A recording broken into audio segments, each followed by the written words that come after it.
What's up, everybody? Welcome to this week's edition of the Weekly Pulls. My name's Derek. Like, subscribe, share, comment, follow me on Twitter at the Weekly Pulls. Find me and my best friend at the Tevin minus the I on Anchor and all other podcasting platforms for the Weekly Pulls podcast. This week, I'm here to bring you the Indie Comic Spotlight 4. Cue the explosion.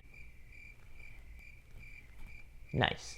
This week I was sent 7, that's right, 7 fantastic indie titles from creators like you. Everybody that has sent me their work, past, present, future, thank you so much for trusting me with your work, and Tevin as well. We're going to discuss these on our podcast, as well as what I'm about to do here behind me on the green screen. Making these videos is not possible without creators like you willing to share your work and use me for your platform to get your stuff out here to a broader audience. So all of you, once again, thank you. First up on this week's spot, we have Territory. To me by Blake McCarthy on Twitter. The series has an all-star list of a creative team. All of you, thank you so much. I really loved this book. Territory is set in a post-nuclear war world in the Pacific Northwest. I'm going to say like Oregon, Washington. Humans are no longer the dominant species. The dominant species is now these giant beasts called behemoths. And as you can see behind me, this giant bear is sick. Giant bear, sign me up. This comic is very much a kaiju-esque kind of story with these giant behemoths. The only one we saw in issue 1 is this bear. I'm looking forward to seeing more. This story follows the main character, Alkia. She's always been told by her tribe that we worship the behemoths and this is the way. Her boyfriend is really starting to question this and wondering if the old ways are right or wrong. This is a really good story. I love the concept. The art in this book is beautiful. If the story itself isn't enough to sell you on this book, this giant bear should be enough. This thing is sick. Find Blake McCarthy on Twitter. Find any of the guys from the creative team on Twitter. Follow the links. Get to their sites. Get this book. It's fantastic.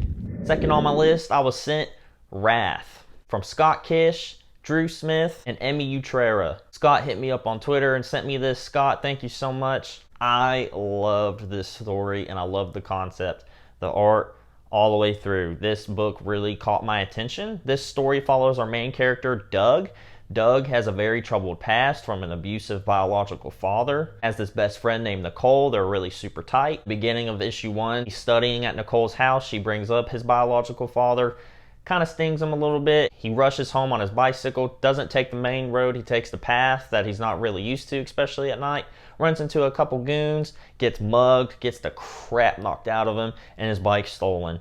Gets home, his stepdad is a police officer, his mom's very concerned. A lot of flashing back of him to what happened in his past between his real father and his mother. Super traumatic stuff. Doug falls asleep that night and we see this, what I'm gonna call his wrath, coming out of his body, and it's this really cool tiger, soul, lightning blue, sick ass tiger, and it's super dope. The tiger then finds the guys that stole Doug's bike, and the tiger unleashes hell on these two guys. I loved it. This is a great story. The characters have really good backstories. Looking forward to learn more about Doug and what's going on in his life. I want to know about this tiger. He does claim that he could see what was happening while it was happening, but I want to know, like, can he control it? Is he going to be able to turn it on whenever he wants? I don't know. Everybody at Wrath, you guys have a fantastic comic on your hands. Thank you so much for sharing it with me. Guys, hit up Scott on Twitter. Follow the links. Find this book. You won't regret it. Up next, Robert DeShayes II. Hope I didn't butcher your name, buddy. Sent us a couple different books under his belt. I'm going to go into a little bit more detail about one that I really enjoyed, Adam and Eternity. Look at this cover. This is beautiful. This is a really long story, but it is worth it. I'm just going to go on and on real quick about how beautiful this art is. Everybody on the art team with this book, top-notch stuff. This story follows our main protagonist, Adam, and his partner, Ophelia. Adam and Ophelia are finding their way through the universe, trying to figure out who Adam is. It's created out of nothing almost. There's titans and God and Satan and angels. There's so many great story elements in here. This is a very unique, out-of-the-box story. As I said, Adam and Ophelia, they talk to the titans. They get sent to Earth. There's angels, Satan. This is a really good story, you guys, and it's gorgeous. For those of you that like a little more complexity to your stories, this is it. Hit up Robert on Twitter, follow the links, get your hands on Adam in Eternity. Matt Cooper hit me up on Twitter. He sent me his comic called Drops. Whoa. I'm going to describe this book the best I can. This is a black and white, pen and ink acid trip.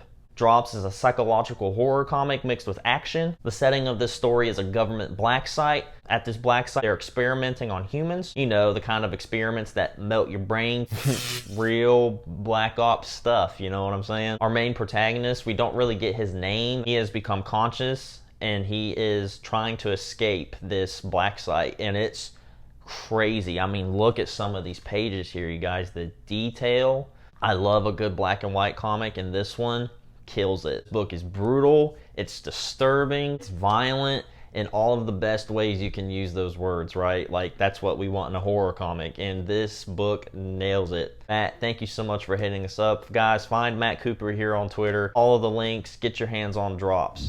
David Wallen from Correct Handed Comics sent me 2 of his books. I'm going to talk about both of them. One of them is a little shorter. First up, he sent me the comic called The Offspring.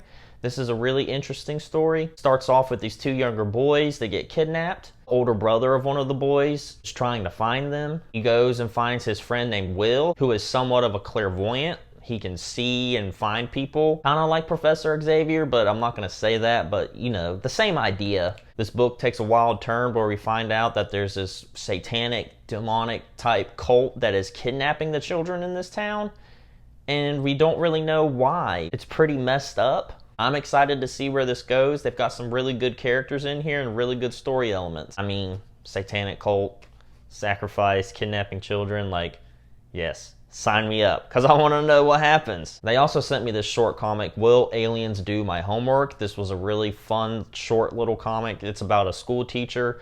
Aliens invade, blows up the school. It's basically this art teacher keeping the kids safe, and it's a really good story. I enjoyed it. I'm not going to tell you what happens at the end of it just because it is so short, but that's the synopsis. Alien invasion, blows up a school. Will the teacher be able to save the children? Super good stuff here, you guys. David, Correct Handed Comics, thank you guys so much for sending us your stuff. This next one, I wasn't actually sent the book. I haven't read it, but Nico Walter hit me up on Twitter and asked me to review this and give him a shout. Nico has a lot of notches on his belt, you guys. He's an Eisner-nominated artist. That's pretty legit. He's known for his work on Skybound's Gasolina. He's also worked on Captain America, G.I. Joe, and Man's World. Nico's a pretty big deal. He sent me his Kickstarter called The Intergalactic Adventures of Sam and Roy. Synopsis of this story, the space pilot Roy uncovers a secret mission from the wreckage of a vessel. He then is going to journey into dangerous lands searching for a secret asset from the 60s. I'm gonna guess it's the monkey. This is a great concept. I love the preview pages here. It's really beautiful. I really like this concept. I love a good space story. Who doesn't love space? I really love the character designs he's got going on here. I don't know for sure, but to me, from the outside looking in, this looks like Roy and our space chimp is going to be going on some adventures together. I think this book has high potential. Check out Nico on Twitter. Follow the links to the Kickstarter. Check it out. If your heart's in it, back it. I'm probably going to back it. I think this looks amazing. Nico, thank you so much for reaching out. Last, but certainly not least, Russel Lizao, hope I didn't butcher your name, buddy, messaged me on Twitter, sent me the first 2 issues of him and his team's book, The Hard Ways. Russell, if you knew me in real life, you would know that crime, heists, noir, definitely my top genre next to westerns. I absolutely adored The Hard Ways. I'm very much an Ed Brubaker and Sean Phillips fan. I love Criminal, Reckless, Fade Out, Fatal, all of those books. This gave me Criminal vibes, and I loved it. The story so far follows this high-rolling gambler named Marty. Issue 1, he's on a hot streak at the craps table. He gets distracted by this blonde-headed woman who apparently he's been trying to sleep with for a while now. Marty has a nice bankroll going on. She then convinces him to leave the table and go with her, which if you're not a gambler, that's bad luck. Never leave on the hot streak. They start walking to Marty's car. He's double-crossed. He gets knocked out with a cattle prod. He then becomes what's known in the crime world as a whale. I'm not going to go too far into issue 2, but there's bribery. The manager at this casino gets involved to try to get Marty back as one of her best customers. This story has Grand Theft Auto written all over it. It's a good crime story. Like I said, this one pulled at my heartstrings a little bit. It's my favorite genre. The dialogue in this book is fantastic. These first 2 issues is a fantastic setup to something even bigger. I want to know more about Marty. I want to know where he got all this money from. How did he get good at gambling? Like, I want to know more. I'm very invested in Marty. Russell, everybody on the team that worked on The Hard Ways, thank you so much for sending me your book. All right, you guys, that wraps it up for the Indie Comic Spotlight. Number 4, like, subscribe, share, comment, follow me on Twitter at The Weekly Pulls. Find our podcast, The Weekly Pulls Podcast. We're going to be starting our interviews in a couple weeks. Stay tuned for those. We're going to be interviewing indie creators like you. Please, if you liked any of the books that you see here, find their Twitter @, follow the links, get your hands on these books, you guys. Support indie comic creators. Without them, we have nothing. Once again, everybody that has reached out and sent us your books, thank you so much. We really appreciate it. I hope this video and everybody in my previous Indie Spot videos, I hope these are getting you guys some more traffic, getting your backing on Kickstarter, getting some more sales. However, wherever you're producing your books, whether it's physically or digitally, I hope I'm helping you get a bigger audience. That's my main goal in doing these videos. I want you to get the exposure you deserve.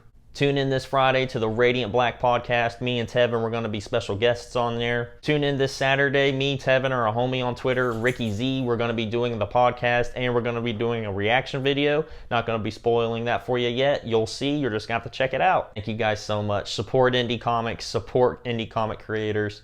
Support your local comic shop. Thank you so much. We'll see you next time.